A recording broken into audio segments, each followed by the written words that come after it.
Hi, I'm Dustin Abbott, and I'm here today to give you a look at a lens that, frankly, I've been excited to try out for a while, ever since that I began to move into the Sony bodies and adding those to my kit.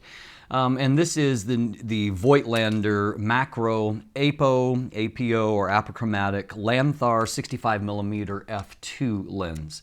And this is specifically made for Sony FE. And I reviewed a few Voigtlander lenses and a Canon EF mount, but unfortunately I started picking up on the Voigtlander lenses, which I really liked a lot of the quality of them that reminded me in many ways of Zeiss lenses. And I started picking up them, unfortunately, about the time that Voigtlander was starting to phase out a lot of its Canon EF mount lenses. Byproduct of that is that, unfortunately, I missed out on some that would have been interesting to review along the way. Fortunately, on the Sony side, Voigtlander is still going full steam ahead and has released a number of really interesting lenses that I am personally very interested in checking out. And as you can see, looking at the lens itself, this is, it's just a beautifully constructed, a beautiful lens, period. And I can tell you already, because I've been using it for a few weeks optically, it is superb, and you're going to enjoy when we jump into the image quality segment. Today, however, we're here to really kind of look a little bit more at the build and the design, kind of detail how this lens functions for you, and give you a little bit closer look at its construction, its specs, and how it operates in terms of its mechanical usage. And so this, of course, is a manual focus only lens. In fact, it also has a manual aperture ring. That is somewhat of a departure from the Canon EF mount Voigtlander lenses that I used that did use an electromagnetic aperture iris. There's some debate as to what would be the best approach. I mean, I certainly don't mind having an aperture ring.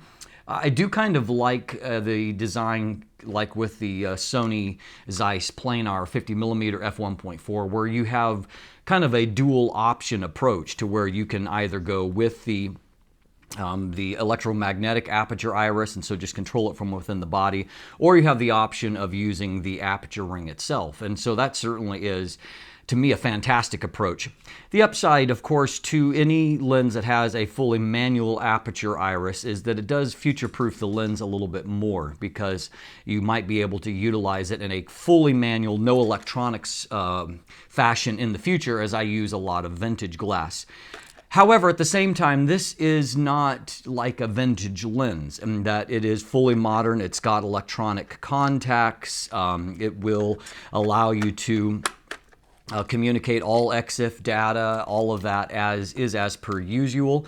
And in fact, if you go into the menu options, you do have the various functionality there for the lens compensations that are a part of the menu there as well. It will communicate everything for using in-body instabilization, and so, you know, in all other practical aspects, it works the same. The only thing that isn't really here is an option to switch into aperture control from the camera body itself, and so, I mean, using the dials here doesn't accomplish anything when it comes to that. Now, unlike a lot of vintage lenses, however, I do note that which by the way, it moves beautifully, very nicely defined detents, but I really like the fact that unlike a lot of, as I mentioned, vintage lenses that just often do just full stops, this actually has 1/3 aperture stops along all the way from f2 to f22. But in between each one of those, you have the full 1, 2, 3 detents, and so you do have a lot of extra control there. And so, for example, between f2.8 and f4, you can go f3.2, f3.5, then f4, you know, and so on and so forth. And so I do like that kind of approach. Now, let's talk for a moment at what happens at the front of this lens. It is all, of course, this is all metal and glass. Like a Zeiss lens, it is top-notch construction. I mean, just fantastic, beautiful construction. It does come with a lens hood. Now, as you can see, this lens hood is tiny. As far as adding extra shading, frankly, I don't think that it's actually necessary. The actual front element of the lens is already recessed probably about an inch and a half, between an inch and a quarter, inch and a half, several centimeters. I would say probably about a 4 to 5 centimeter recession there. And so you already have a lot of shading of the front element, and you really have very, very little risk of incidental striking that. And so this, to me, doesn't really add a whole lot. And frankly, I have taken the lens out of the box. I left the lens hood in there. And I think that that's probably where it's going to stay, because I, in fact, after looking at this lens and doing a little research on it, I went ahead and purchased one for myself because it's the kind of lens that I was looking for. Now, one positive here is that if you do elect to use the lens hood and, just leave it on there, it is threaded at the front. And so here I've got for example, a circular polarizer, and I can slide that on to the very front of the lens. And so the nice byproduct of that, of course, is that it's easy to get at the circular polarizer, if you're using something like that with this lens hood attached. And so the very fact that it is threaded at the front, it at least does extend the usefulness for that, because otherwise it would be it would just kind of be a pain. The lens hood itself, like everything else, is made out of metal. It is very finely ribbed inside to deflect stray light. And so, whether or not you elect to use that or not is going to be entirely up to you. Now, as noted, this has a wider than typical aperture for a macro type lens. However, this is not a one-to-one full life-size macro lens, but instead is very similar to Zeiss's macroplanar lenses that are a 1:5 or 1/2 life-size magnification. And so as a result of that, it does allow some versatility in playing with the maximum aperture a little bit more. And so, for example, like those Zeiss macroplanar lenses or the Milvus versions, you have a maximum aperture of f2. In fact, I see this lens as a really, really solid alternative for Sony shooters to something like the Milvus 50mm f2 macroplanar lens, and that you have a native mount lens, and thus you have the advantage of, for example, when you're going to focus with this lens and you begin to move the focus ring, it will automatically magnify the center of the image in the viewfinder. So that can be, most of the time, that's a blessing. It really allows you to quickly get the focus process accomplished. At the same time, it can also be a negative if you're wanting to focus on an object that is off-center. And so my recommendation, if you're going to do that, is to go ahead and to use, as you typically would with a lens that doesn't automatically magnify the lens, to just go ahead and select however you've mapped out magnification on there. That will open up the more typical box that you can move around, and then when you hit it again, it will magnify the image further. And that seems to work well. So it may just require some mental retooling to approach that in the appropriate way. But as noted, I think that this is it's a fabulous alternative to the macroplanar 50mm lens. And frankly, I do think that the image quality is a little bit better from this lens. I mean, we'll detail that more in the image quality segment, but it's fairly close to optically perfect in a lot of ways. Very, very, very strong lens. And of course, part of the reason why I was so fascinated in this is that I already own another apochromatic lens. That is the Zeiss Milvus 135mm f2. It is a incredibly awesome lens. And so image quality, I knew it would be stunning. The 65mm focal length, while it's somewhat of an oddball focal length in terms of the traditional focal length, it's actually a much more versatile focal length for using than I would say, when it comes to the macro capabilities and just as also as a portrait lens, I would say I like it better than the 50mm focal length. And certainly it's more versatile than the 135mm focal length, although the images that come from a 135mm lens, to my eye, are incredibly unique and special. And so it's not something you use all the time, but when you use it, it does produce great results. Now, moving on with this lens, it is not an internally zooming lens, and so as you focus towards macro, the lens barrel will extend. And as you can see, it will extend quite a bit.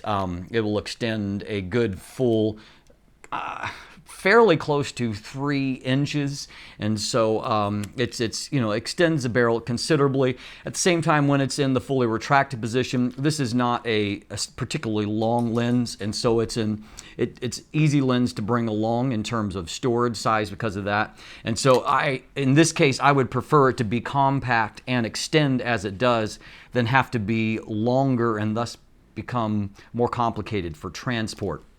The focus throw itself, and as every Voigtlander lens that I have used, the damping on the focus ring is perfection. I mean, it moves buttery smooth, very, very Zeiss like that, and extremely, extremely accurate. It's got just that perfect amount of perfect balance between smooth and easy to use, but enough friction on there that it's very easy to find that finite focus point. And so it just doesn't get any better than this in terms of manual focus.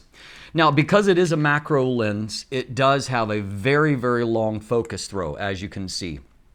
It is, I would say, easier longer than 360 degree. And so, I mean, it does, if you're going all the way from macro level to infinity, it does take several rotations to get you there.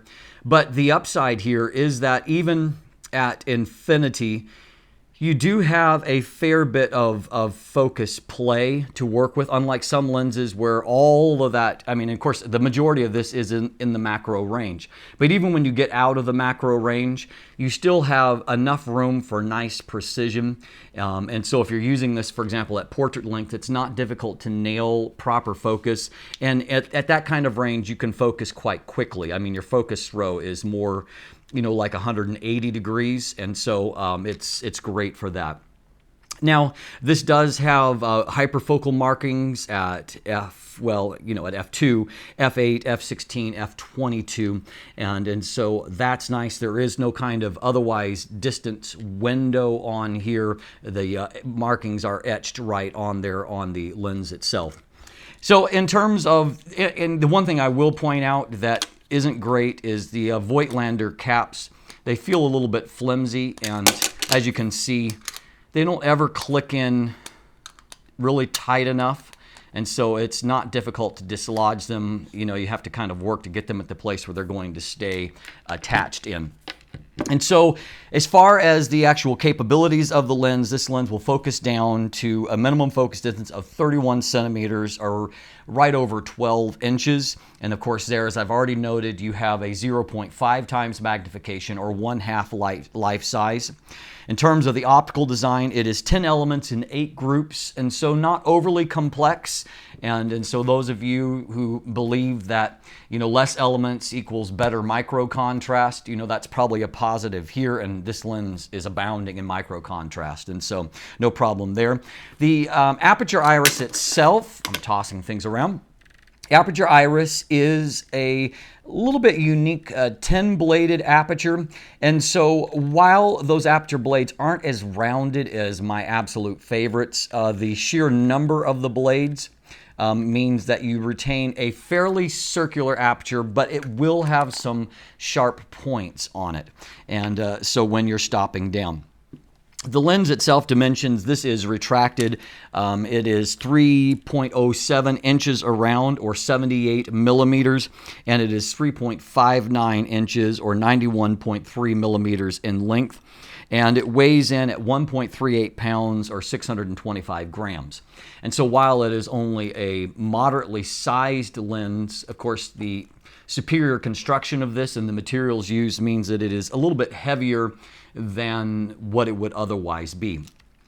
Like a lot of lenses on a Sony body, there's not a huge amount of distance between the lens barrel and the actual grip, and so that's not necessarily a great thing. However, I'm not actually to the place where it's kind of uncomfortably pressing against my fingers. It's just there is some rubbing there as I feel it. In terms of the balance, to me it balances just fine on the Sony A7 series bodies. I've used it on an A7R Mark III along with an A7 III. I feel like the balance is fine on both of those lenses, those cameras, which they're roughly equivalent in terms of their size and their weight anyway, and so everything balances out quite well there. Now finally, the price on the lens, it's not inexpensive. It is $999.